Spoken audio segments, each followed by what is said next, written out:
একদিন আমি যখন অর্জুনের সাথে আমার রুমে কথা বলছিলাম, তখন আমার ছোট ভাই বিবেক জানালার ভেন্টিলেটর থেকে লুকিয়ে আমাদের দেখছিল। পরে সে মোবাইলের ক্যামেরা দিয়ে আমাদের কিছু ছবি তুলল। অর্জুন, যে আমাদের পাড়ার একজন চিত্রশিল্পী ছেলে এবং তার বয়স ২৬ বছর, সে আমার সাথে লুকিয়ে লুকিয়ে কথা বলছিল। এটা আমি আগে থেকেই বুঝতে পারছিলাম, তাই ছবি তোলার সময় আমি সাবধান ছিলাম, মোবাইল সাইলেন্ট মোডে রেখেছিলাম এবং ক্যামেরার আওয়াজ বন্ধ করেছিলাম। আমার কাছে ভালো কোয়ালিটির মোবাইল ফোন ছিল না, তাই আমি আমার বন্ধুর মোবাইল নিয়েছিলাম। পরে আমি সব ছবি আমার ল্যাপটপে ট্রান্সফার করে এবং বন্ধুর মোবাইল থেকে ডিলিট করে তাকে ফেরত দিলাম। এরপর আমি ফটো এডিটিং সফটওয়্যারে ছবিগুলোর উজ্জ্বলতা বাড়ালাম, যাতে আমার এবং অর্জুনের মুখ স্পষ্ট দেখা যায়। পরে আমি সেই ছবিগুলো কালার প্রিন্টার থেকে প্রিন্ট করে নিই। এখন আমি সঠিক সময়ের অপেক্ষায় ছিলাম, যাতে আমি এই ছবিগুলো বিবেককে দেখিয়ে তাকে ভয় দেখাতে পারি। কিন্তু আমার মনে এক উদ্বেগ চলছিল, যদি বিবেক জানতে পারে যে আমি অর্জুনের সাথে ঘনিষ্ঠভাবে কথা বলি, তাহলে সে হয়তো ছবিগুলোকে অন্যভাবে ব্যবহার করবে। আমি জানি আমি এই সম্পর্কটি গোপন করতে চাই। আমার মধ্যে আতঙ্ক ছিল যে উভয়েই যে বিপদে পড়তে পারি। প্রায় ৩ মাস পর, মে ২০২৫ সালের একটি দিন, আমি গ্রামে থাকার সময় বিবেকের সাথে জায়গা পেয়েছিলাম। অর্জুন ১০ দিনের জন্য গ্রামে চলে গিয়েছিল। আমার মনে হচ্ছিল এটা ঠিক সময়। তখন আমার মা কিছু দিনের জন্য আত্মীয়ের বাড়ি যেতে হয়েছিল এবং বাবা তার কাজে বাইরে গিয়েছিলেন। এখন এই সুযোগে আমি বিবেকের সাথে কথাবার্তা বলতে পারব এবং ওকে সবকিছু খুলে বলতে ভয় পাচ্ছিলাম। আমি জানতাম সে এই বিষয়টি খুব গুরুত্ব দিয়ে দেখবে এবং আমাকে বুঝতে চাইবে। কিন্তু আমি জানতে পারলাম আমার ভাই বিবেকের কাছে সবকিছু পরিষ্কার হয়ে গিয়েছে। যখন সে জানালার ভেন্টিলেটর থেকে আমাদের দেখছিল, তখন সে সবই বুঝতে পারছে। এবার আমি আতঙ্কের সাথে ভাবছিলাম তাকে কিভাবে বুঝাতে হবে এবং কিভাবে তাকে নিজের অবস্থানটিকে সঠিকভাবে বোঝাতে হবে। এখন আমার মানসিক চাপ অনেক বেড়ে গিয়েছে, কারণ বিবেকের ছবিগুলো দেখে ফেলেছে এবং সে আমাকে খবর দেবে কিনা সেটা নিয়ে আমি চিন্তিত ছিলাম। একদিন আমি যখন অর্জুনের সাথে আমার রুমে কথা বলছিলাম, তখন আমার ছোট ভাই বিবেক জানালার ভেন্টিলেটর থেকে লুকিয়ে আমাদের দেখছিল। পরে সে মোবাইলের ক্যামেরা দিয়ে আমাদের কিছু ছবি তুলল। অর্জুন, যে আমাদের পাড়ার একজন চিত্রশিল্পী ছেলে এবং তার বয়স ২৬ বছর, সে আমার সাথে লুকিয়ে লুকিয়ে কথা বলছিল। এটা আমি আগে থেকেই বুঝতে পারছিলাম, তাই ছবি তোলার সময় আমি সাবধান ছিলাম, মোবাইল সাইলেন্ট মোডে রেখেছিলাম এবং ক্যামেরার আওয়াজ বন্ধ করেছিলাম। আমার কাছে ভালো কোয়ালিটির মোবাইল ফোন ছিল না, তাই আমি আমার বন্ধুর মোবাইল নিয়েছিলাম। পরে আমি সব ছবি আমার ল্যাপটপে ট্রান্সফার করে এবং বন্ধুর মোবাইল থেকে ডিলিট করে তাকে ফেরত দিলাম। এরপর আমি ফটো এডিটিং সফটওয়্যারে ছবিগুলোর উজ্জ্বলতা বাড়ালাম, যাতে আমার এবং অর্জুনের মুখ স্পষ্ট দেখা যায়। পরে আমি সেই ছবিগুলো কালার প্রিন্টার থেকে প্রিন্ট করে নিই। এখন আমি সঠিক সময়ের অপেক্ষায় ছিলাম, যাতে আমি এই ছবিগুলো বিবেককে দেখিয়ে তাকে ভয় দেখাতে পারি। কিন্তু আমার মনে এক উদ্বেগ চলছিল, যদি বিবেক জানতে পারে যে আমি অর্জুনের সাথে ঘনিষ্ঠভাবে কথা বলি, তাহলে সে হয়তো ছবিগুলোকে অন্যভাবে ব্যবহার করবে। আমি জানি আমি এই সম্পর্কটি গোপন করতে চাই। আমার মধ্যে আতঙ্ক ছিল যে উভয়েই যে বিপদে পড়তে পারি। প্রায় ৩ মাস পর, মে ২০২৫ সালের একটি দিন, আমি গ্রামে থাকার সময় বিবেকের সাথে জায়গা পেয়েছিলাম। অর্জুন ১০ দিনের জন্য গ্রামে চলে গিয়েছিল। আমার মনে হচ্ছিল এটা ঠিক সময়। তখন আমার মা কিছু দিনের জন্য আত্মীয়ের বাড়ি যেতে হয়েছিল এবং বাবা তার কাজে বাইরে গিয়েছিলেন। এখন এই সুযোগে আমি বিবেকের সাথে কথাবার্তা বলতে পারব এবং ওকে সবকিছু খুলে বলতে ভয় পাচ্ছিলাম। আমি জানতাম সে এই বিষয়টি খুব গুরুত্ব দিয়ে দেখবে এবং আমাকে বুঝতে চাইবে। কিন্তু আমি জানতে পারলাম আমার ভাই বিবেকের কাছে সবকিছু পরিষ্কার হয়ে গিয়েছে। যখন সে জানালার ভেন্টিলেটর থেকে আমাদের দেখছিল, তখন সে সবই বুঝতে পারছে। এবার আমি আতঙ্কের সাথে ভাবছিলাম তাকে কিভাবে বুঝাতে হবে এবং কিভাবে তাকে নিজের অবস্থানটিকে সঠিকভাবে বোঝাতে হবে। এখন আমার মানসিক চাপ অনেক বেড়ে গিয়েছে, কারণ বিবেকের ছবিগুলো দেখে ফেলেছে এবং সে আমাকে খবর দেবে কিনা সেটা নিয়ে আমি চিন্তিত ছিলাম।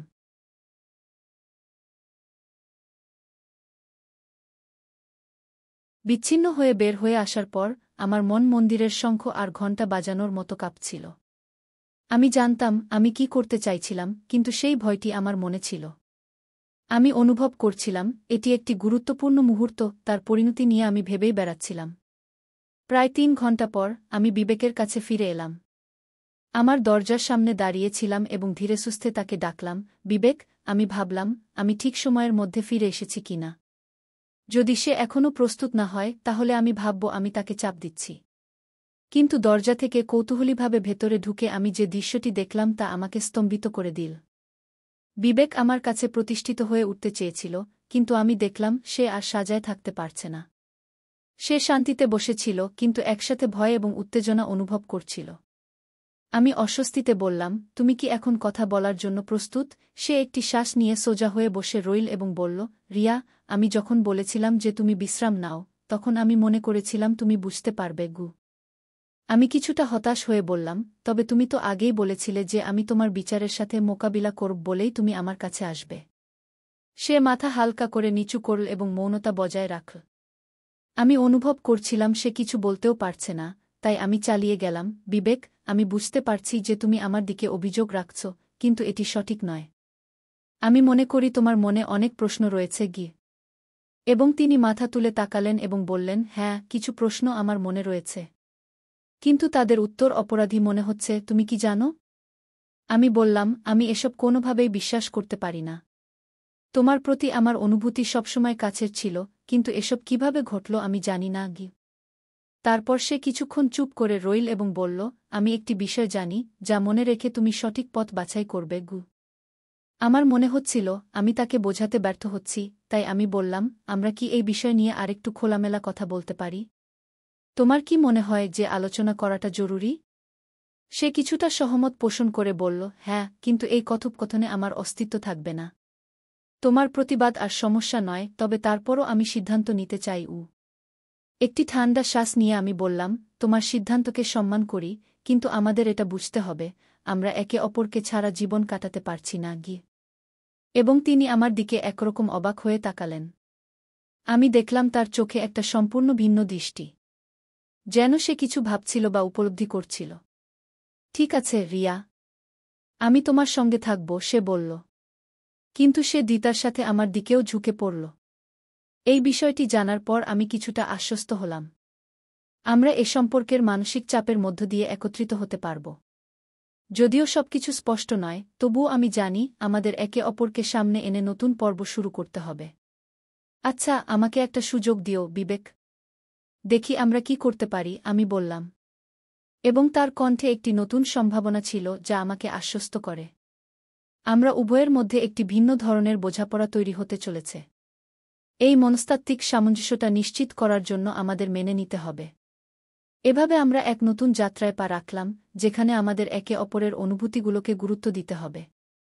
বিবেকের সাথে কথোপকথন শেষ হওয়ার পর আমি অনুভব করছিলাম আমার মধ্যে এক অদ্ভুত সাহস তৈরি হচ্ছে। মনে হচ্ছিল এই সমস্যাগুলো বুঝতে পেরে আমরা একে অপরকে আরও ভালোভাবে জানছি। তবে এখনও কিছু অস্বস্তি ছিল, যে পরিস্থিতি সৃষ্টি হয়েছিল সেটি সহজে মেনে নেওয়া সম্ভব নয়। বিবেক আমার পাশে বসেছিল, তার চোখের দিকে তাকিয়ে আমি ভাবছিলাম, এখন কি করা উচিত। আমি জানি আমরা দুজনে এই অবস্থায় আর থাকতে পারব না। আমাদের জীবনে বড় পরিবর্তন আসতে চলেছে। তখন আমি ধীরে ধীরে বললাম, বিবেক, আমি জানি সব কিছু এত সহজ নয়। কিন্তু আমরা যদি একে অপরের অনুভূতিগুলোকে শ্রদ্ধা করি, তাহলে হয়তো আমরা এই সমস্যার দিকে একটা সমাধান নিতে পারব গু। সে আমার দিকে উৎসুক হয়ে তাকাল এবং বলল, আমি মনে করি আমাদের একে অপরকে বোঝা দরকার। কিন্তু কিভাবে করব? তুমি তো জানো আমি তোমার জন্য সব সময় করব, কিন্তু আমাদের সম্পর্কটা কোন দিকে যাচ্ছে? আমি একটি গভীর শ্বাস নিয়ে বললাম, আমরা আমাদের সম্পর্কটি সঠিকভাবে প্রতিষ্ঠা করতে পারি। আগে যে দূরত্ব ছিল তা কাটিয়ে উঠতে হবে। আর আমি এটা বুঝতে চাই যে তুমি আমার ঠিক কোনো জায়গায় দাঁড়িয়ে আছো। তিনি মাথা নিচু করে কিছুক্ষণ ভাবলেন। তারপর বললেন, আমি জানি যে অনেক কিছুই বলা হয়নি। তবে আমি চাই তুমি সবকিছু খুলে বলো। আমি সেটাই চাই। আর আমি জানিও না এর পরবর্তী পদক্ষেপ কি হবে। এখন আমি অনুভব করছিলাম আমি কি করতে চাই। আমি জানি এই কষ্টের আড়ালে অন্য কিছু রয়েছে। কিন্তু কিছু না বললে আমাদের মধ্যে আরও ভুল বোঝাবুঝির সৃষ্টি হবে। আমি বললাম, বিবেক, আমি যে অনুভূতির কথা বলছি সেটা শুধু স্নেহ নয়, বিভিন্ন দিকে যাওয়ার পথে। আমার মনে হয় আমাদের সম্পর্কটাকে নতুন করে দেখতে হবে গে। সে কিছুটা চুপ করে রইল, যেন বিষয়টি তার মনে প্রতিধ্বনিত হচ্ছে। কিছুক্ষণ পর সে বলল, তুমি বলছো তুমি অর্জুনের সাথে যে স্নেহ তৈরি করেছ সেটাই কি আমাদের সম্পর্ককে জটিল করে তুলেছে? আমি একটা দীর্ঘ নিঃশ্বাস ফেলে বললাম, হ্যাঁ, কিন্তু আমি তাও চাই না। আমি জানি আমি ভুল করেছি, কিন্তু আমি আর নিজেকে সে অবস্থায় দেখতে চাই না। আমি চাই তুমি আমাকে নতুনভাবে দেখো গু। সেখান থেকে আমাদের কথোপকথন আরও গভীর হতে লাগল। আমি অনুভব করেছিলাম স্মৃতির ফটোগ্রাফগুলো একে অপরের অনুভূতির উপর আলোকপাত করছে। আমাদের মধ্যে যে কষ্ট ছিল সেটি আসলে আমাদের বোঝাপড়ার দিকে এগিয়ে নিচ্ছিল। ইতি, আমি বললাম, মনে রেখো, আমাদের মধ্যে সম্পর্ক সবসময় থাকবে। আমাদের মধ্যে যে যা ছিল সেটা এখনও আমাদের বিকাশের জন্য একটি উপাদান। বিবেক আমাকে একদৃষ্টি দিয়ে দেখছিল, যেন আমার প্রতিটি শব্দ তাকে স্পর্শ করছে। আমি আশা করছিলাম আমাদের এই যৌক্তিক হয়ে ওঠার প্রক্রিয়া আমাদেরকে খুব কাছাকাছি এনে দেবে। ঠিক আছে রিয়া, তুমি যেভাবে দেখেছ এবং সমস্যা সমাধানের চেষ্টা করছ তাতে আমি সাথে আছি, সে বলল। এখন আমি অনুভব করতে পারছিলাম আমাদের সম্পর্ক একটি নতুন দিগন্তের দিকে অগ্রসর হচ্ছে। এই অধ্যায়টি শুরু হচ্ছে একটি নতুন অবস্থার দিকে অগ্রসর হতে। বিবেকের সঙ্গে চলমান এই কথোপকথন যেন আমাদের সম্পর্কের ভিতকে আরও মজবুত করছিল। আমি বুঝতে পারছিলাম আমরা দুজনে যেভাবে একে অপরের অনুভূতিগুলোকে ভাগাভাগি করছি তাতে আমাদের মধ্যে এক নতুন বোঝাপড়া তৈরি হচ্ছে। তবে আমি জানতাম এই পরিবর্তনটি সঠিকভাবে ঘটিয়ে নিয়ে যেতে হবে জটিল অনুভূতির মাঝে। বিবেক, আমি বললাম, আমি জানি আমাদের সম্পর্কটি এক অদ্ভুত অবস্থায় দাঁড়িয়ে। কিন্তু আমরা যদি ইতিবাচকভাবে এগিয়ে যেতে পারি তবে এটি আমাদের জন্য একটি বড় সুযোগ হতে পারে কি? সে ধীরে ধীরে মাথা নাড়ল। আমি তোমার সঙ্গেই আছি রিয়া, কিন্তু আমাদের এই সম্পর্কটাকে বোঝাটা জরুরি। আমি সবসময় চাই তোমার খুশি দেখতে, কিন্তু আমি ভাবছি তুমি কি সত্যিই আমার পাশে দাঁড়াতে পারবে? আমি কিছুটা কষ্ট অনুভব করলাম। বিবেক, আমি জানি সব কিছুই একটু জটিল, কিন্তু আমার মনে হয় যদি আমরা একসাথে কাজ করতে পারি তবে আমরা এই সমস্যাগুলো কাটিয়ে উঠতে পারব। সে কিছুক্ষণ চুপ করে রইল। একটু পরে সে বলল, তুমি জানো আমাদের মধ্যে যে গভীর বন্ধন সেটা কি সত্যিই ধরে রাখতে পারব? আমাদের সম্পর্কটি কি সেই পুরনো জায়গা ফিরে যেতে পারবে? আমি তার দিকে কাজল কালো চোখে তাকিয়ে বললাম, আমাদের সম্পর্কের মধ্যে যে ভালোবাসা রয়েছে সেটা মুছে ফেলা সম্ভব নয়। যদি আমরা একে অপরের প্রতি সত্যিকারের দরদ ও শ্রদ্ধা রাখতে পারি তবে সেটা আমাদেরকে সব বাধা পার করতে সহায় করবে। একটি দীর্ঘ নীরবতা পেরিয়ে সে বলল, রিয়া, তুমি ঠিক বলেছ, কিন্তু আমি সেই চাপ অনুভব করতে পারছি। এই সময় খুব পার্সেন্ট হওয়া দরকার। আমাদের যা হয়েছে সেটা ঠিক করা এখনও বাকি। আমি জানতাম আলোচনা এখন বাস্তব ফলের দিকে এগোচ্ছে। তাহলে আমাদের কি করতে হবে? আমরা কি কেবল নিজেদের কথা বলেই পেছন ফিরব, নাকি নতুন কিছু অর্জন করতে যাচ্ছি? বিবেক কিছুটা সময় নিয়ে বলল, আমাদের মধ্যে একটি সৎ আলোচনা হতে হবে। এর মানে এই নয় যে আমরা তাৎক্ষণিক সিদ্ধান্ত নিতে যাচ্ছি। তবে এই আলোচনার মাধ্যমে আমরা হয়তো আমাদের যাত্রাটা এগিয়ে নিতে পারব। আমি তার কথা শুনে সম্মত হলাম। ঠিক আছে, আমাকে বলো তুমি কি ভাবছ। আমি এখানে আছি তোমার সঙ্গে, আমার চিন্তা ছাড়াও। এখন আমাদের মধ্যে একটা নতুন আলোচনার সূচনা হতে যাচ্ছিল। আমরা একে অপরের অনুভূতি ও ভাবনা শেয়ার করার চেষ্টা করছিলাম। যতবার আমি তাকে দেখতে পাচ্ছিলাম ততবারই মনে হচ্ছিল যে আমরা দুজন এক নতুন অধ্যায়ে প্রবেশ করছি। পরবর্তী পদক্ষেপ নিতে হল। তাহলে আমরা কি সিদ্ধান্ত নেব? এই বিষয়গুলো দূর করতে এবং আমাদের সম্পর্ককে নতুন করে পুনর্বিন্যাস করতে, আমি বললাম। সে দ্বিতার সঙ্গে বলল, আমরা যদি সৎভাবে নিজেদের অনুভূতিগুলো ভাগাভাগি করি তবে হয়তো আমরা নতুন কিছু খুঁজে পাবগ। এমন কথা শুনে আমি বুঝে গেলাম আমরা এক পর্যায়ে পৌঁছেছি যেখানে নতুন সম্ভাবনার দরজা খুলে যাবে। এই সম্পর্কে যদি আমরা চেষ্টা করি তবে আমাদের একে অপরের প্রতি ভালোবাসা ও বোঝাপড়ার দিকে এগিয়ে যেতে হবে। ঠিক আছে, আমরা ক্লিয়ার। চল কোন দিকটা থেকে শুরু করা যায়, আমি বললাম সমঝোতা করে। সে মাথা নিচু করল, কিন্তু তার মুখে কিছুটা আভাস ছিল জীবনের নতুন পথের দিকে আরোহণ শুরু। বিবেকের সঙ্গে চলমান এই কথোপকথন যেন আমাদের সম্পর্কের ভিতকে আরও মজবুত করছিল। আমি বুঝতে পারছিলাম আমরা দুজনে যেভাবে একে অপরের অনুভূতিগুলোকে ভাগাভাগি করছি তাতে আমাদের মধ্যে এক নতুন বোঝাপড়া তৈরি হচ্ছে। তবে আমি জানতাম এই পরিবর্তনটি সঠিকভাবে ঘটিয়ে নিয়ে যেতে হবে জটিল অনুভূতির মাঝে। বিবেক, আমি বললাম, আমি জানি আমাদের সম্পর্কটি এক অদ্ভুত অবস্থায় দাঁড়িয়ে। কিন্তু আমরা যদি ইতিবাচকভাবে এগিয়ে যেতে পারি তবে এটি আমাদের জন্য একটি বড় সুযোগ হতে পারে কি? সে ধীরে ধীরে মাথা নাড়ল। আমি তোমার সঙ্গেই আছি রিয়া, কিন্তু আমাদের এই সম্পর্কটাকে বোঝাটা জরুরি। আমি সবসময় চাই তোমার খুশি দেখতে, কিন্তু আমি ভাবছি তুমি কি সত্যিই আমার পাশে দাঁড়াতে পারবে? আমি কিছুটা কষ্ট অনুভব করলাম। বিবেক, আমি জানি সব কিছুই একটু জটিল। কিন্তু আমার মনে হয় যদি আমরা একসাথে কাজ করতে পারি, তবে আমরা এই সমস্যাগুলো কাটিয়ে উঠতে পারব। সে কিছুক্ষণ চুপ করে রইল। একটু পরে সে বলল, তুমি জানো, আমাদের মধ্যে যে গভীর বন্ধন সেটা কি সত্যিই ধরে রাখতে পারব? আমাদের সম্পর্কটি কি সেই পুরনো জায়গা ফিরে যেতে পারবে? আমি তার দিকে কাজল কালো চোখে তাকিয়ে বললাম, আমাদের সম্পর্কের মধ্যে যে ভালোবাসা রয়েছে সেটা মুছে ফেলা সম্ভব নয়। যদি আমরা একে অপরের প্রতি সত্যিকারের দরদ ও শ্রদ্ধা রাখতে পারি, তবে সেটা আমাদেরকে সব বাধা পার করতে সহায় করবে। একটি দীর্ঘ নীরবতা পেরিয়ে সে বলল, রিয়া, তুমি ঠিক বলেছ। কিন্তু আমি সেই চাপ অনুভব করতে পারছি। এই সময় খুব পার্সেন্ট হওয়া দরকার। আমাদের যা হয়েছে সেটা ঠিক করা এখনও বাকি। আমি জানতাম আলোচনা এখন বাস্তব ফলের দিকে এগোচ্ছে। তাহলে আমাদের কি করতে হবে? আমরা কি কেবল নিজেদের কথা বলেই পেছন ফিরব, নাকি নতুন কিছু অর্জন করতে যাচ্ছি? বিবেক কিছুটা সময় নিয়ে বলল, আমাদের মধ্যে একটি সৎ আলোচনা হতে হবে। এর মানে এই নয় যে আমরা তাৎক্ষণিক সিদ্ধান্ত নিতে যাচ্ছি। তবে এই আলোচনার মাধ্যমে আমরা হয়তো আমাদের যাত্রাটা এগিয়ে নিতে পারব। আমি তার কথা শুনে সম্মত হলাম। ঠিক আছে, আমাকে বলো তুমি কি ভাবছ। আমি এখানে আছি তোমার সঙ্গে, আমার চিন্তা ছাড়াও। এখন আমাদের মধ্যে একটা নতুন আলোচনার সূচনা হতে যাচ্ছিল। আমরা একে অপরের অনুভূতি ও ভাবনা শেয়ার করার চেষ্টা করছিলাম। যতবার আমি তাকে দেখতে পাচ্ছিলাম, ততবারই মনে হচ্ছিল যে আমরা দুজন এক নতুন অধ্যায়ে প্রবেশ করছি। পরবর্তী পদক্ষেপ নিতে হল। তাহলে আমরা কি সিদ্ধান্ত নেব? এই বিষয়গুলো দূর করতে এবং আমাদের সম্পর্ককে নতুন করে পুনর্বিন্যাস করতে, আমি বললাম। সে দ্বিতার সঙ্গে বলল, আমরা যদি সৎভাবে নিজেদের অনুভূতিগুলো ভাগাভাগি করি, তবে হয়তো আমরা নতুন কিছু খুঁজে পাবগু। এমন কথা শুনে আমি বুঝে গেলাম, আমরা এক পর্যায়ে পৌঁছেছি, যেখানে নতুন সম্ভাবনার দরজা খুলে যাবে। এই সম্পর্কে যদি আমরা চেষ্টা করি তবে আমাদের একে অপরের প্রতি ভালোবাসা ও বোঝাপড়ার দিকে এগিয়ে যেতে হবে। ঠিক আছে, আমরা ক্লিয়ার। চল কোন দিকটা থেকে শুরু করা যায়, আমি বললাম সমঝোতা করে। সে মাথা নিচু করল, কিন্তু তার মুখে কিছুটা আভাস ছিল, জীবনের নতুন পথের দিকে আরোহণ শুরু। রিয়া এবং বিবেক একসঙ্গে তাদের সমস্যা ও অনুভূতিগুলো নিয়ে আলোচনা করার পর একটি নতুন দৃষ্টিভঙ্গির দিকে এগোতে শুরু করেছিল।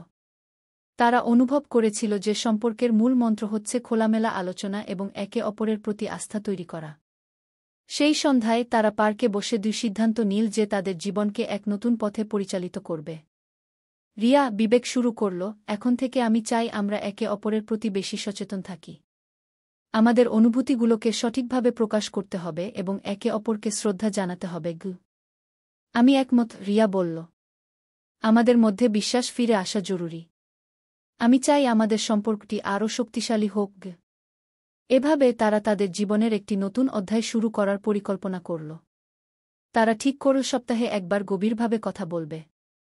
শুধু নিজেদের সমস্যা নিয়ে নয়, তাদের ভবিষ্যতে কিভাবে একে অপরকে যত্ন নিতে পারে সে সম্পর্কেও আলোচনা করবে। তারা একে অপরের স্বপ্ন, পরিকল্পনা এবং ভয়গুলো শেয়ার করার সুযোগ তৈরি করবে। এরপর তারা কিছুদিনের জন্য আলাদা হয়ে গেল। রিয়া তার পড়াশোনা এবং অর্জুনের সাথে সম্পর্কের ক্ষেত্রে কিভাবে সামাল দেবে তা ভাবতে লাগল। অন্যদিকে বিবেক তার চাকরির জন্য প্রস্তুতি নিচ্ছিল এবং নিজেকে একজন ভালো বন্ধু হিসেবে গড়ে তুলতে চাচ্ছিল। একদিন কলেজের পথে অর্জুন রিয়াকে থামাল। রিয়া, আমি গত কিছুদিন ধরে আমাদের সম্পর্কের ব্যাপারে ভীষণ চিন্তিত। তুমি কি আমাকে এখনও যথার্থ মনে কর? রিয়া থমকে গেল। অর্জুনের প্রশ্ন ও তার শক্তোক্তি তাকে অস্বস্তিতে ফেল। অর্জুন, আমি আসলে কিসে কথা শুরু করতে চেয়ে রুদ্ধ হয়ে গেল। মনে মনে সে জানত যে অর্জুন তাকে ভালোবাসে, কিন্তু সে নিজের অনুভূতিগুলো পরিষ্কার করে জানাতে পারছিল না। তবে রিয়া জানল তার বেঙ্গালোরের ভালোবাসা অর্জুনের জন্য রক্ষিত ছিল না। অর্জুন, আমি সত্যিই তোমাকে ভালোবাসি, তবে চক্করে কিছু জটিলতা তৈরি হয়েছে। বিবেকের সঙ্গে আমার নতুন কিছু বোঝাপড়া হচ্ছে, সে অবশেষে বলল। বিবেক, অর্জুন অবাক হয়ে বলল। তুমি কি তার সম্পর্কে মনে করো? তুমি জানো আমাদের সম্পর্কটা অনেক পুরনো। তুমি কি সঠিক সিদ্ধান্ত নিচ্ছ? রিয়ার চোখে জল এসে গেল। আমি জানি আমাদের সম্পর্কের গুরুত্ব। কিন্তু আমি বুঝতে পারছি যে আমি কিছু পরিবর্তন করতে চাই। এবং আমি বিবেকের সঙ্গে কিছু নতুন অভিজ্ঞতা অর্জন করতে চাই। অর্জুন চুপ হয়ে গেল। তারপর সে ধীরে ধীরে বলল, যদি সেটাই তোমার সিদ্ধান্ত, তবে আমি তোমার জন্য কিছু করতে পারি না। কিন্তু তুমি জানো আমি সব সময় তোমার পাশে আছি গু। রিয়া তার মনটা পরিষ্কার করে নিয়ে ফিরে চলে এল। তিনি কষ্ট পাচ্ছিলেন, কিন্তু তিনি জানতেন যে সঠিক সিদ্ধান্তটি নিতে পারলে সবকিছু আবার ভালো হয়ে যাবে। বিবেকের সাথে আলোচনা করার পর রিয়ার মনে হয়েছিল একটি গতি সৃষ্টি হয়েছে। সেই রাতে তারা আবার একসাথে বসে তাদের ভবিষ্যতের পরিকল্পনা নিয়ে কথা বলার সিদ্ধান্ত নিল।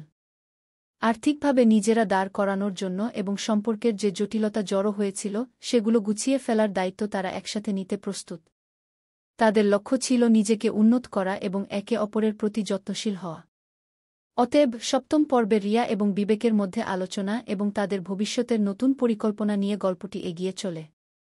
তাদের সম্পর্ক একটি নতুন দিক নির্দেশনা নিয়ে এগোচ্ছিল এবং তারা দুইভাবে সিদ্ধান্ত নিয়েছিল একসাথে এই নতুন যাত্রায় এগিয়ে যেতে। রিয়া এবং বিবেক একসঙ্গে তাদের সমস্যা ও অনুভূতিগুলো নিয়ে আলোচনা করার পর একটি নতুন দৃষ্টিভঙ্গির দিকে এগোতে শুরু করেছিল। তারা অনুভব করেছিল যে সম্পর্কের মূল মন্ত্র হচ্ছে খোলামেলা আলোচনা এবং একে অপরের প্রতি আস্থা তৈরি করা। সেই সন্ধ্যায় তারা পার্কে বসে দুই সিদ্ধান্ত নিল যে তাদের জীবনকে এক নতুন পথে পরিচালিত করবে। রিয়া বিবেক শুরু করল, এখন থেকে আমি চাই আমরা একে অপরের প্রতি বেশি সচেতন থাকি। আমাদের অনুভূতিগুলোকে সঠিকভাবে প্রকাশ করতে হবে এবং একে অপরকে শ্রদ্ধা জানাতে হবে গু। আমি একমত, রিয়া বলল। আমাদের মধ্যে বিশ্বাস ফিরে আসা জরুরি। আমি চাই আমাদের সম্পর্কটি আরও শক্তিশালী হোক গে। এভাবে তারা তাদের জীবনের একটি নতুন অধ্যায় শুরু করার পরিকল্পনা করল। তারা ঠিক করল সপ্তাহে একবার গভীরভাবে কথা বলবে। শুধু নিজেদের সমস্যা নিয়ে নয়, তাদের ভবিষ্যতে কিভাবে একে অপরকে যত্ন নিতে পারে সে সম্পর্কেও আলোচনা করবে। তারা একে অপরের স্বপ্ন, পরিকল্পনা এবং ভয়গুলো শেয়ার করার সুযোগ তৈরি করবে। এরপর তারা কিছুদিনের জন্য আলাদা হয়ে গেল। রিয়া তার পড়াশোনা এবং অর্জুনের সাথে সম্পর্কের ক্ষেত্রে কিভাবে সামাল দেবে তা ভাবতে লাগল। অন্যদিকে বিবেক তার চাকরির জন্য প্রস্তুতি নিচ্ছিল এবং নিজেকে একজন ভালো বন্ধু হিসেবে গড়ে তুলতে চাচ্ছিল। একদিন কলেজের পথে অর্জুন রিয়াকে থামাল। রিয়া, আমি গত কিছুদিন ধরে আমাদের সম্পর্কের ব্যাপারে ভীষণ চিন্তিত। তুমি কি আমাকে এখনও যথার্থ মনে কর? রিয়া থমকে গেল। অর্জুনের প্রশ্ন ও তার শক্তোক্তি তাকে অস্বস্তিতে ফেল। অর্জুন, আমি আসলে কিসে কথা শুরু করতে চেয়ে রুদ্ধ হয়ে গেল। মনে মনে সে জানত যে অর্জুন তাকে ভালোবাসে, কিন্তু সে নিজের অনুভূতিগুলো পরিষ্কার করে জানাতে পারছিল না। তবে রিয়া জানল তার বেঙ্গালোরের ভালোবাসা অর্জুনের জন্য রক্ষিত ছিল না। অর্জুন, আমি সত্যিই তোমাকে ভালোবাসি, তবে চক্করে কিছু জটিলতা তৈরি হয়েছে। বিবেকের সঙ্গে আমার নতুন কিছু বোঝাপড়া হচ্ছে, সে অবশেষে বলল। বিবেক, অর্জুন অবাক হয়ে বলল। তুমি কি তার সম্পর্কে মনে করো? তুমি জানো আমাদের সম্পর্কটা অনেক পুরনো। তুমি কি সঠিক সিদ্ধান্ত নিচ্ছ? রিয়ার চোখে জল এসে গেল। আমি জানি আমাদের সম্পর্কের গুরুত্ব। কিন্তু আমি বুঝতে পারছি যে আমি কিছু পরিবর্তন করতে চাই। এবং আমি বিবেকের সঙ্গে কিছু নতুন অভিজ্ঞতা অর্জন করতে চাই। অর্জুন চুপ হয়ে গেল। তারপর সে ধীরে ধীরে বলল, যদি সেটাই তোমার সিদ্ধান্ত, তবে আমি তোমার জন্য কিছু করতে পারি না। কিন্তু তুমি জানো আমি সব সময় তোমার পাশে আছি গু। রিয়া তার মনটা পরিষ্কার করে নিয়ে ফিরে চলে এল। তিনি কষ্ট পাচ্ছিলেন, কিন্তু তিনি জানতেন যে সঠিক সিদ্ধান্তটি নিতে পারলে সবকিছু আবার ভালো হয়ে যাবে। বিবেকের সাথে আলোচনা করার পর রিয়ার মনে হয়েছিল একটি গতি সৃষ্টি হয়েছে। সেই রাতে তারা আবার একসাথে বসে তাদের ভবিষ্যতের পরিকল্পনা নিয়ে কথা বলার সিদ্ধান্ত নিল। আর্থিকভাবে নিজেরা দাঁড় করানোর জন্য এবং সম্পর্কের যে জটিলতা জড়ো হয়েছিল সেগুলো গুছিয়ে ফেলার দায়িত্ব তারা একসাথে নিতে প্রস্তুত। তাদের লক্ষ্য ছিল নিজেকে উন্নত করা এবং একে অপরের প্রতি যত্নশীল হওয়া। অতএব সপ্তম পর্বে রিয়া এবং বিবেকের মধ্যে আলোচনা এবং তাদের ভবিষ্যতের নতুন পরিকল্পনা নিয়ে গল্পটি এগিয়ে চলে। তাদের সম্পর্ক একটি নতুন দিক নির্দেশনা নিয়ে এগোচ্ছিল এবং তারা দুইভাবে সিদ্ধান্ত নিয়েছিল একসাথে এই নতুন যাত্রায় এগিয়ে যেতে।